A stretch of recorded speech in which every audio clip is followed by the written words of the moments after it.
Grade 9, Unit 8, Support and Movement of Organisms. So, support and movement of animals, that means living organism change their location of their whole body. Some organism move with their whole body or a part of its body as a response to a stimulus. Earlier we studied about the stimulus. The changes happen in the environment. So due to that the organism responds. So the organism move from one place to another place. That is the movement.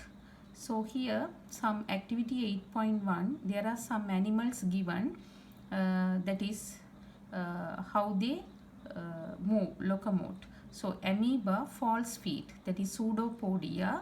False feet means actually the amoeba is a single cell, so they elongate their body part as a feet, and after that they bring the rest of the body to that point. Like that they move. So this is the pseudopodia, false feet.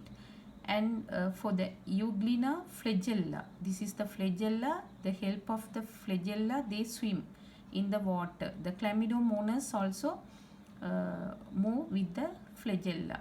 Paramecium, cilia, the tiny hairs, bristles like a thing, help of that they move. Earthworm, no appendages.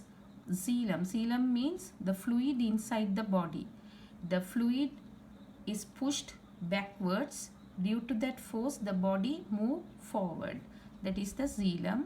Leech also same. Snail, muscular feet, that is its soft muscular body is adapted as feet. So with the help of muscular feet they move. Dolphin, flippers. Cobra, the help of scales. You know the cobra, snakes, no appendages, but the help of scales they move. Toad, webbed feet. Crow, wings and limbs. Birds always they use wings and the same times limb. So cheetah, limbs, human limbs, that is mammals, they use limbs for the locomotion. So these are some examples for the animals. They use the organs for their locomotion. So the most of the animals use their muscles for the movement. Muscles for the movement. The most of the animals they use muscles, but vertebrates the muscles attach with bones. So the bones, muscles and joints help for the locomotion. So the function of bones, muscles and joints, movement, they help for movement and maintain body shape. So in vertebrates the body shape is maintained by bones. Then rigidity, support the body, giving strength. So the features of muscles arranged as fibers. So you know there are different types of muscles. So the muscles which is attached to the bones we call skeletal muscles. So those are having fibers. Those muscles made up of fibers. Fibers like this, like a thread, like a thing. And second one, ability to contract. Contract means shrink. And the ability to relax. Relax means expanding. So after the relaxed or contracted, ability to reach the original position. For some purposes the muscles relax or contract, after that it comes to form a position. So here the figure shows the hand muscles. So the hand muscles, there are two types of muscles here. One is biceps and the triceps. So the biceps is always when you keep your hand rest, the biceps muscles shows inside. The outside muscle is triceps. So what happened here, there are two bones here, lower part of the hands, there are two bones are here, the radius and ulna. So the bicep muscles attach with radius and the tricep muscles attach with ulna. So actually the muscles only making movement of the bones, muscles only pulling or pushing the bones to move. So muscles giving energy for the movement. So here the upper arm, that is a single bone. Single bone, lower arm, two bones are here. This bone we named as humerus. So what happened when we want to bend the hands, the bicep muscles contract. Bicep muscles contract. At the same time, tricep muscles relax. Relax means expand. This is contract. So due to that, these bones pulled upwards. So what happened? We can bend our hands. The same time, when you want to relax your hands, what happened? The tricep muscles contract and the bicep muscles relax. So this is contract, the bicep muscles relax. So what happened? That will push the bones to come down. So we can relax our hands. So this is the way the bicep and tricep muscles move and making the hands to bend and relax. So this is the thing shown here. The two bones attach that point we call tendon, joint, tendons, right? That's why we can bend the arms. The joint is here, otherwise we can't bend it, right? So here when bicep muscle is contracted, the hand bends and lifts up. When tricep muscle is contracted, the hand is stretched. Then support and movement of plants.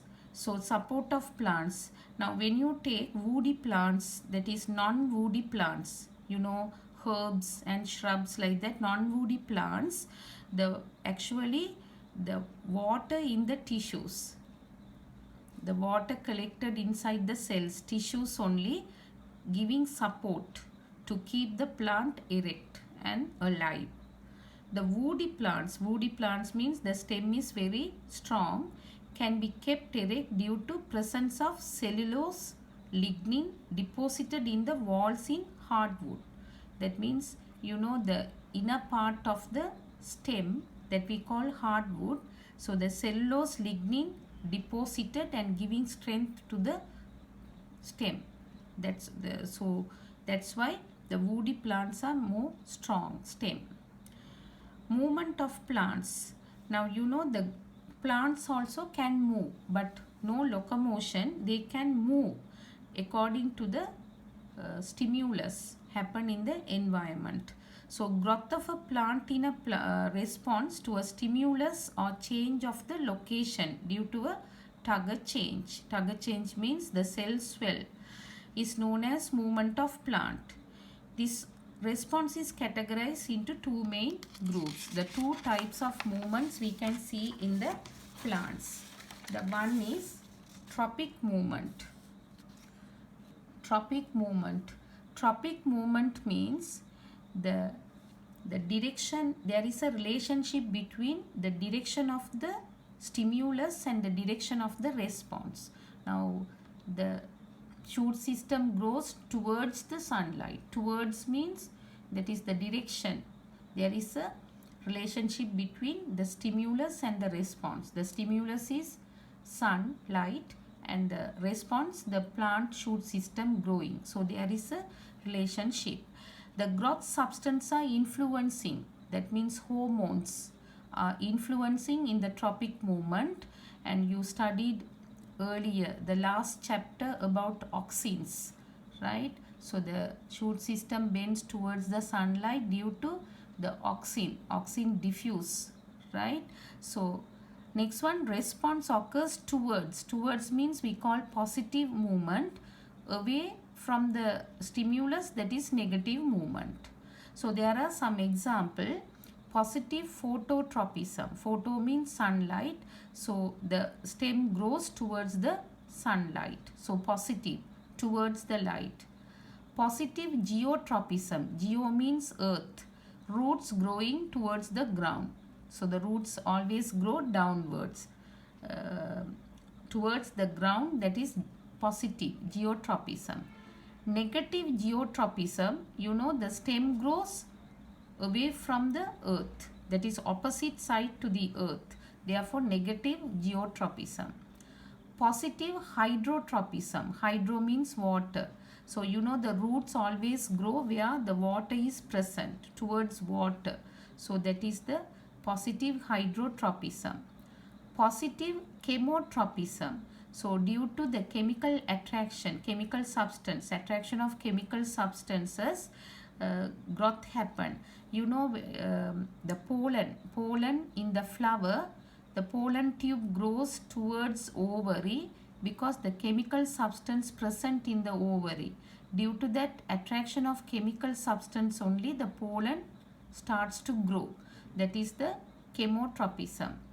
Positive thigmotropism. Thigmo means touch. So here that coiling of tendrils, you can see some plants, the bitter gourd, grapes, you can see the passion, you can see the tendrils. So the tendrils always coiling with a support, because when it touch the support, a stick or anything, continuously it coil. So that is the positive thigmotropism. So here there is a relationship between the stimulus and the response. The other thing, the growth substances are influencing. When the plant grows towards the stimulus positive, away from the stimulus negative. Next movement, nastic movements. Nastic movements opposite, reverse to the tropic movements. That means there is no relationship between the stimulus and the response. The growth substances are not influencing here, and that is the thing. So here see most of the movements due to Tagore change. Tagore change means the swelling of cells, right? First one, nyctastic movement, that is shrinking of leaves when dark falls. When dark falls, what happened? The leaves in the whole plant shrinks. So there is no relationship between the stimulus and the response. So example, sesbania, tamarind, mimosa and the nelly. Haptonastic movement. Hapto means touch. When you touch the mimosa leaves, what happened? They shrink. Seismonastic movement, that is due to shock. The mimosa sleep, the leaves sleep. That means when you hit onto the ground even, the mimosa leaves shrinks. Photonastic movement. Photo means sunlight. The blooming of flowers with sunrise. You know, lotus blooms with sunrise. So these, the whole plant show the response. So no, the growth substances are not influencing hormones. That is the difference. Now see here, the nastic movements mostly happen in the compound leaves. You heard about the compound leaves. The base of the leaf, there is a swell. Here there is a swelling. Here there is a swelling here that we call palvinus. So what happened? The water is present in the palvinus. The leaves become erect. When the water is lost from the palvinus, the leaves shrink. So mostly this water get lost by shock, or when the dark falls, or when you touch, what happened? The water lost from the palvinus. So what happened? The leaves shrink. So that is the reason. Mostly this will happen in the sesbania, mimosa, not all compound leaves. So if the nastic movement is happening, that happen in the compound leaves. So there is another movement that, of course, these are the two main, the tactic movements. The tactic movement is, there is a relationship between stimulus and the response, like tropic movement, but here the all organism move, the full organism move. Now we say example, some algae, Chlamydomonas, move towards sunlight. So that is the tactic movements. That is not essential. These two you have to memorize the examples and the movement, type of movements. Next one, you know, the when the adverse effect in the environment, the animals can move from that place and escape, so they survive. But the plants can't move. Plants can't move from one place to another place. No locomotion. So what happened? The plants, even the adverse environment, the plants mostly die. So what happened? The in situ conservation means the conserving the organism, plants or animals in its living environment, in the natural habitat. So in their natural habitat, we are conserving those organisms. So that is known as in situ conservation. Now Singaraja forest, we are protecting the trees without cutting, or the some species of animals we are protecting there. You can't hunt there because the protection made by naturally, that is in situ conservation. Singaraja forest, Yala sanctuary, those are in situ conservation. So indigenous plants means that is very rare plants, that is some plants only found in a certain countries. Now ebony, satinwood, vitex, all we found only in Sri Lanka. So we have to protect those plants without getting destroyed. So this is the in situ conservation. So this is the unit 8. So you have to memorize some parts and do the exercise.